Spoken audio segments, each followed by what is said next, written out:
Dear friends, welcome to this channel. आज मैं आपको बताने जा रहा हूँ एक ऐसा नियम जो पूरी तरह से नया है, कम्प्लीटली नया होगा आपके लिए। और अगर आप उसको जानते हैं उसके बाद इंग्लिश बोलना आपके लिए और भी आसान हो जाएगा। ठीक है, तो मैं शुरू करता हूँ बताना आपको। देखिए, STOPS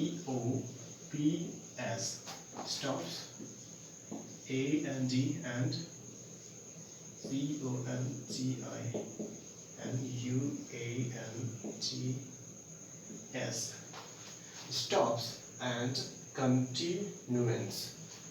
ठीक है, ये देखिए, stops and continuance। तो अभी क्या होता है, वैसे पूरी तरह से नया होगा, हो सकता है आपको पता ना हो इसके बारे में, लेकिन देखिए जो इंग्लिश में अल्फ़ाबेट है ना, ए से जेड तक 26 लेटर पूरा, उसमें AEIOU को छोड़कर बाकी जो अक्षर होते हैं सब कॉन्सोनेंट होते हैं, व्यंजन होते हैं। तो कॉन्सोनेंट को दो भागों में बांटा जाता है, एक स्टॉप्स और एक कॉन्टिन्यूएंस कहा जाता है। ठीक, अब स्टॉप्स क्या होते हैं ये इम्पोर्टेंट है जानना। देखिए, कुछ ऐसे साउंड होते हैं जिनको आप बहुत देर तक बोल सकते हैं, लेकिन कुछ ऐसे साउंड होते हैं जिनको आप बहुत देर तक नहीं बोल सकते हैं। स्टॉप्स कह लीजिए इसको, इसमें ऐसा साउंड आता है जो आप बहुत देर तक नहीं बोल सकते। जैसे ये पा ही देख लीजिए, स्टॉप, जैसे आप बोलेंगे ना स्टॉप, कप कप, यहीं पे काम खत्म। अभी समझ में नहीं आया होगा, लेकिन कुछ इसको भी सुन लीजिए पहले। कंटिन्यूएंस ये जो होता है ना, इसको अगर आप बोलेंगे तो ऐसे काफ़ी लंबे टाइम तक आप बोल सकते हैं, या कहें कि जितना आपके अंदर हवा होगी बोलते वक्त, ये जब तक आपके अंदर हवा होगी, आपके मुंह के अंदर हवा होगी, तब तक आप इसको बोल सकते हैं।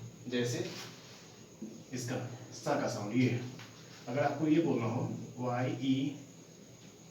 YES, आप इसको बोलिए यस यस, बस। इस पर आप बहुत देर तक खींच के बोल सकते हैं एस, लेकिन इसमें जो आता है जैसे कप, CUP, कप, ये वाला पा आप बहुत खींच के नहीं बोल सकते, इसलिए ये स्टॉप्स होता है, और एस ये कंटिन्यूएंस होता है। ठीक है, कुछ और एग्जांपल मैं लिख के बताता हूँ, उसके बाद आपको समझ में आ जाएगा। देखिए, ये लिख देते हैं STOP, stop, stop that.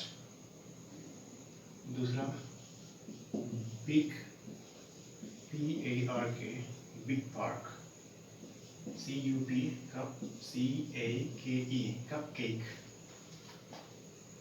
COULD, good, go. इसके बाद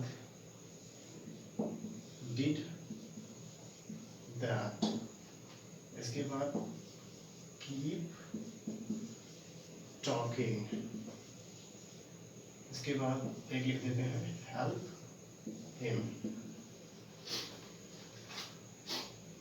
ये देखिए, मैंने आपको इतना सारा बता दिया है इधर से ये, और इन सब में अब मैं आपको स्टॉप्स और कंटिन्यूएंस बताता हूँ, और उसका यूज़ क्या है, उसको मतलब ये सब बताने का मतलब क्या है, मेरा मकसद क्या है, वो समझ में आ जाएगा। देखिए, स्टॉप्स जब आप बोलेंगे स्टॉप्स में, तो लास्ट में जो अक्षर आएगा ना, उसको बहुत देर तक नहीं बोल सकते।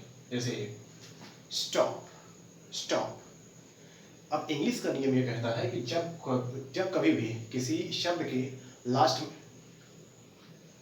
जब कभी भी किसी शब्द के लास्ट में कोई स्टॉप्स, ये वाला स्टॉप आ जाए, उसके बाद आने वाला जो अक्षर होगा, आने वाला वो है वर्ड, अगर उसकी शुरुआत किसी कॉन्सोनेंट से हो रही है, तो इसको आप पूरा मत बोलिए।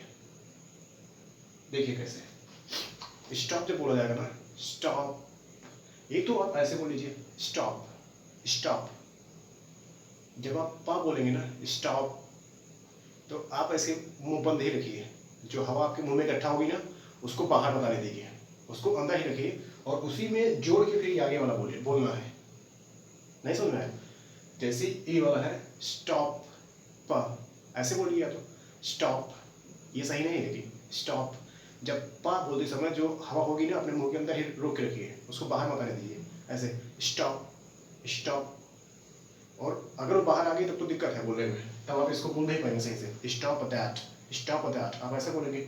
लेकिन अगर आप इसको रोक सकते हैं अपने मुंह के अंदर, स्टॉप, उसके बाद वहीं से जोड़ के अभी आगे वाला जो है साउंड उसी में जोड़ के बोलिए, तब ये हो जाएगा stop that, stop that, stop that. और अगर आप ऐसे बोलेंगे तो आप बोलेंगे फिर स्टॉप दैट, स्टॉप दैट, और वो गलत है, वो नियम सही नहीं है। ये जो है ना, ये इंग्लिश का ही नियम है कि इसको इस तरह से बोलना है, ठीक। दूसरा वाला देखिए, बिग, या तो आप यही कह लीजिए बिग, लेकिन ऐसे नहीं बोलना है, इसको भी गा आएगा लास्ट में तो उसको भी रोक के रखना है, बिग बिग बिग। हवा बाहर मत निकलने दीजिए, जो गा वाला है वो वाला, नहीं तो गलत हो जाएगा। तो इसलिए बिग बिग, अब इसी में जोड़ के आगे वाला बोल दीजिए, big park, big park, big park. अब ये हो गया big park, big park, big park. ऐसे बोलने में आपको आसानी होगी, नहीं तो ये सब बोलेंगे ना तो आप सही से बोल नहीं सकते, ये सब दिक्कत यही है। अब इसे कप केक, इसको अगर आपको बोलना होगा तो इसमें पता है क्या दिक्कत होगी, ये लास्ट में जो पी आ रहा है ना, अगर आप ऐसे बोलेंगे कप केक तो आपकी फ्लुएंसी बन नहीं सकती। जैसे आपको बोलना होगा ना अगर एकदम धारा प्रवाह इंग्लिश, उस टाइम पे आपको ये दिक्कत कर सकता है, क्योंकि ये पा बोल देंगे तो एकदम मतलब आपके फेफड़े में जितनी हवा होगी सब बाहर आ जाएगी, इसे कप केक, तो ये गलत होगा पक्का एकदम। लेकिन अगर आप इस नियम के हिसाब से बोलेंगे तो ये सही होगा 100%। ऐसे कप केक, ना कि कप केक, ऐसे नहीं बोलना, ये कप केक ही होता है, ठीक। और ऐसे इधर could go, could go, इसमें भी आपको हवा बाहर नहीं निकलने देनी है, तो ये हो जाएगा, तो ये हो जाएगा could go, could go, could go, ठीक। ऐसे इसमें did that, ना कि did that, did that नहीं, ये होगा did that, did that, और उसी में जोड़ के आगे बोल दीजिए did that। ऐसे इधर वाला keep talking, सेम ऐसे ही बोलना है। और फिर अगर वही गलती करेंगे तो बोलने में, दरअसल ये छोटा छोटा लिखा है ना तो आपको लग रहा होगा कि बोलने में क्या दिक्कत है, तो बोल ही देंगे, इतना बड़ा नहीं, लिख के बड़ा बड़ा आएगा, इतना बड़ा बड़ा सेंटेंस लिख के आएगा। मैं आपको छोटा छोटा इसलिए बता रहा हूँ क्योंकि आप ऐसे ही प्रैक्टिस कर लेंगे तो ये बड़ा बड़ा लिख के आएगा, तब भी आप बोल सकते हैं। लेकिन याद रखिए इस कंडीशन में अगर मैं बड़ा बड़ा नहीं लिख के लाया हूँ, लेकिन ये सब इनका प्रयोग बड़े बड़े सेंटेंसेस में किया जाएगा, तब इतना बड़ा बड़ा लिख के आएगा, इतना बड़ा बड़ा, तब उसमें आपको बोलना होगा ये सब बीच में कहीं पे, लेकिन आप अच्छे से बोल नहीं पाएंगे, दिक्कत यही होगी। इसलिए अगर आप अभी से ये सब नियम जानते हैं तो कोई दिक्कत नहीं होगी आगे, ठीक।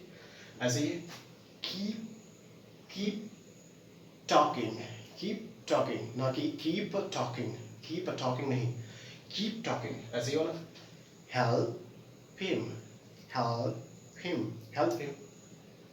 अब खत्म। तो आज के लिए इतना ही, ये वाला नियम जो था मैंने आपको बता दिया है। अब आगे मिलेंगे किसी और वीडियो में, तब तक के लिए thank you so much for watching the complete video. Thank you once again from the bottom of my heart. Thank you and goodbye.